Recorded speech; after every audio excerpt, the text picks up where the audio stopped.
Effective introductory paragraphs. Part 1. What is the most important sentence in any essay? The first one.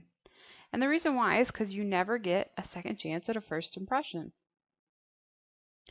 Now, the reason why I point that out is because there are 5 really great strategies you can use to grab the attention of your reader and help yourself pass the EOC writing test. These include using a question, shocking statement, historical statement, quote, and vivid description. And we'll go into more depth and detail on each of these over the next 3 video segments. The first one we'll start with is a question. This can be used for both an expository and literary essay. Remember that an expository essay is one that explains, and a literary essay is a fictional piece of writing, usually one where you're telling a story.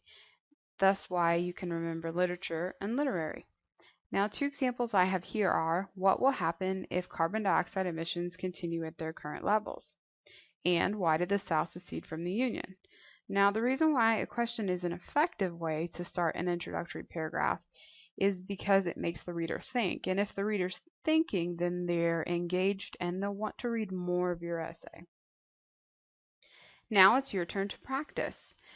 Please get out a piece of notebook paper so that you'll be able to keep what you've written down and email it later to your professor.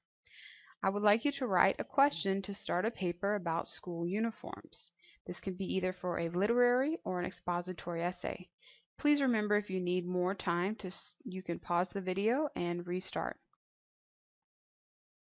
Now moving on to shocking statement.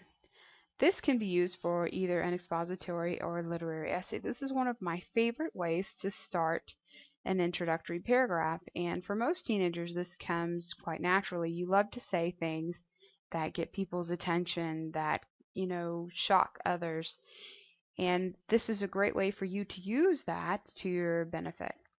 An example of this is, all illegal immigrants should be placed in jail.